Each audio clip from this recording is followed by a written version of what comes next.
తెలంగాణ రైతాంగానికి 5 ఎకరాల లోపు దాటిన వారికి రైతు బంధు కూడా ఇస్తామని చెప్పేసి, నేరుగా రైతుల ఖాతాలోకి జమ చేస్తున్నాం అని చెప్పేసి మళ్ళీ ఆపేశారు.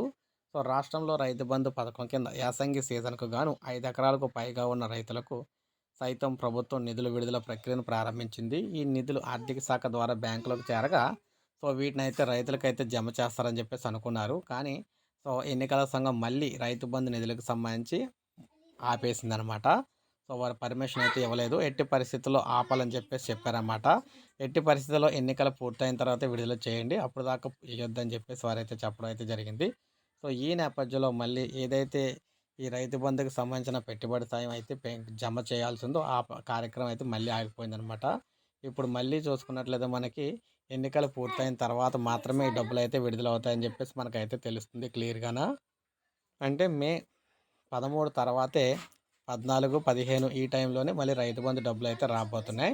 సో, ఇది మనకి లేటెస్ట్ అప్డేట్. ఒక లైక్ చేయండి, సబ్స్క్రైబ్ చేసుకోవద్దు. మన ఛానల్ సబ్స్క్రైబ్ చేసుకొని ఫాలో